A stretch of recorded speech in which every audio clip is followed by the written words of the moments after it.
ආයිබෝවන් කියලා සාදරයෙන් පිළිගන්නවා. අදත් කතා කරන්න යන්නේ කාන්තාවන්ට වැදගත් කාරණාවක් තමයි මෙන්න මේ හෝමෝන ගැටලුව. පීරියඩ් පරක් වෙනවා. හරියටම දන්නේ නැහැ මොකද්ද හේතුව කියලා. හැමෝම හිතනවා ගර්භණී වෙන්න පුළුවන් කියලා. නමුත් ටෙස්ට් කරනවා, ටෙස්ට් නෙගටිව් වෙනවා. ඊට පස්සේ ඔයගොල්ලෝ කලබල වෙලා මගෙන් ප්‍රශ්න අහලා තිබ්බා ගොඩක්. මාසයක් තිස්සේ ටෙස්ට් කරනවා, ටෙස්ට් නෙගටිව් ඇයි මේ කියලා. මාසයක් දෙකක් තිස්සේ සමහර අය ටෙස්ට් කරනවා ඒ ටෙස්ට් නෙගටිව් කියලා වෛද්‍යවරයෙක් කියන්නේ නැතුව ළඟට යන්නේ නැතුව ඔයගොල්ලෝ ඉන්නවා ඇයි කියලා දන්නේ නැති හින්දා. කියන්න තියෙන ප්‍රධානම දෙයක් තමයි ඒ වගේ පීරියඩ් හැදෙන්නේ නැත්නම් උසක් වීම සිද්ධ වෙන්නේ නැත්නම් ගර්භණී ටෙස්ට් එක නෙගටිව් නම් බලන් ඉන්න එපා වෛද්‍යවරයෙක් හම්බ වෙන්න යන්න. මොකද අපි දන්නේ නැහැනේ මොකද්ද ඔයගලන්ගේ ශරීරය ඇතුලේ තියෙන රෝගී තත්ත්වය කියලා. ඉතින් මෙන්න මේ පීරියඩ් වෙන්නේ නැති වෙන්න ප්‍රධාන හේතු කිහිපයක් ගැන කතා කරන්න තමයි මම අද ලෑස්තිලා ඉන්නේ. ප්‍රධානම හේතුවක් තමයි මෙන්න මේ හයිපෝතයිරොයිඩිසම් කියන තත්ත්වය.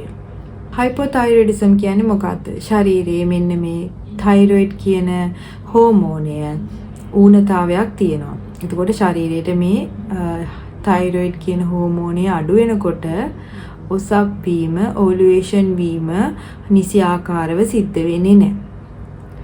ඒකට මට පෞද්ගලික අත්දැකීමක් තියෙනවා. මොකද මම උසස් අධ්‍යාපනය ලබනකොට මට පීරියඩ් හරියටම සිද්ධ වුණේ නැහැ. ඉතින් මම වෛද්‍යවරයෙක් හම්බෙන්න ගියා මේකට හේතුව මොකද්ද කියලා බලන්න.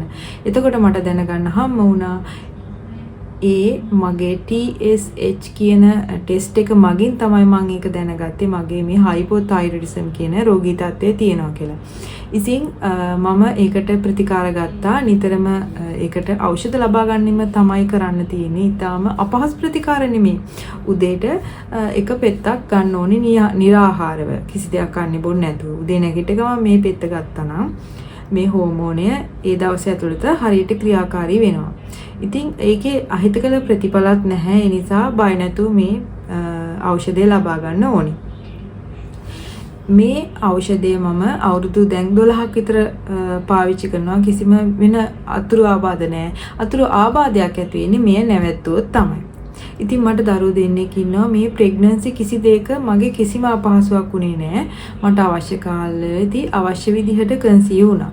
ඉතින් මේ ප්‍රශ්නයක් නැතුව ගර්භණී වුණේ මම මේ ඖෂධ ලබා ගත්ත නිසා. ශරීරයේ මේ හයිපෝතයිරොයිඩිසම් කියන තත්ත්වය තියනවාද කියලා ඔයගොල්ලෝ හරියටම දැනගන්නේ කොහොමද? එකක් තමයි පීරියඩ් පරක් වෙන එක. ඊළඟ එක තමයි මහත් වෙනවා ශරීරය. කෑවත් නැතත් මහත් වෙනවා කියලා කියන්නේ කොච්චර කරත් එක්සර්සයිස් කරත් සමහර වෙලාවට මහත් වෙන්න පුළුවන්. ඉක්මනටම මහත් වෙනවා. ඊළඟ එක තමයි අලසකම නිදිමත නිතරම දැනෙනවා. තව එකක් තමයි මානසික ගැටලු. මෙන්න මේ වගේ කාරණා තියෙනවා නම් වෛද්‍යවරයෙක් ළඟට ගිහිල්ලා මේ පරීක්ෂණය සිද්ධ කරලා බලන්න. තව ශරීරයට ඊටාම වැදගත් හෝමෝන වර්ග දෙකක් තමයි ඊස්ට්‍රජන් සහ ප්‍රොජෙස්ටරෝන් කියන හෝමෝන දෙක. මේක ඇයි ශරීරයට අවශ්‍ය? මේ දෙක නැත්තම් මේ ඩිම්බ මේරීමේ ක්‍රියාවලිය හරියට සිද්ධ වෙන්නේ නැහැ. ඩිම්බ මේරීමේ ක්‍රියාවලිය හරියට සිද්ධ වෙන්නේ නැත්නම් ගර්භණී වෙන්නේ නැහැ. ඒකට මම උදාහරණයක් ගත්තොත් අපි හිතමු බීජයක් පැල කරන්න. බීජකින් පැලයක් ලබා ගන්න මොනවද අවශ්‍ය වෙන සාධක? පස් ඕනේ, වතුර ඕනේ, ආලෝකය ඕනේ, ජලය ඕනේ, පෝෂණය ඕනේ, නියුට්‍රිෂන්ස් ඕනේ.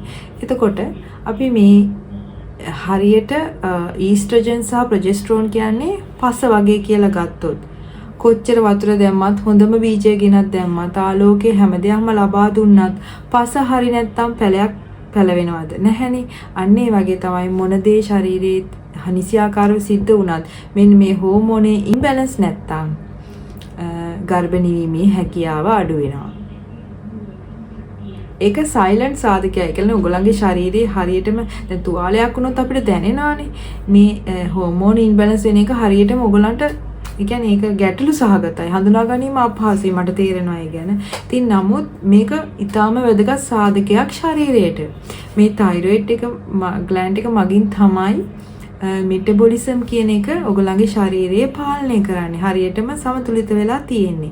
එතකොට මෙටබොලිසම් කියන එක හරියට නැත්නම් ශරීරයේ ක්‍රියාකාරීත්වය අඩපණ වෙනවා. ශරීරයේ සියලු අංගයන් හරියට ක්‍රියාත්මක වෙන්න මේ මෙටබොලිසම් කියන එක තියෙන්න ඕනේ ශරීරය ඇතුලේ.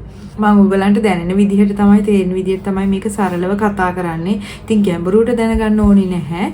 මෙන්න මේ කියන සාධක ටික ඔයගොල්ලෝ හරියටම තේරුම් අරගෙන ඒ විදිහට වෛද්‍යවරයෙක් ළඟට ගිහිල්ලා අනිවාර්යෙන් ටෙස්ටින් ටික කරන්න. හයිපෝතයිරොයිඩිසම් තියෙනවා නම් ඔයා මාසයක් හරියටම ඖෂධ ලබා ගත්තොත් මම අනිවාර්යයෙන්ම විශ්වාස කරනවා වෙන කිසි ප්‍රශ්නයක් නැත්තම් ගර්භණී වීමේ හැකියාව 100%ක් තියෙනවා මේකේ ඖෂධ ලබා ගත්තට පස්සේ. එහෙනම් මොනවා හරි ප්‍රශ්න තියෙනවා නම් මට කමෙන්ට් එකක් දාන්න අමතක කරන්න එපා. ඒ වගේම ඉස්සරහට මොන වගේ දේවල් දැනගන්න ඕනේ කියලා මට කමෙන්ට් එකකින් සඳහන් කරන්න. ඊළඟ වීඩියෝ එකක් හදන්න මට ඒව උදව් වෙනවා.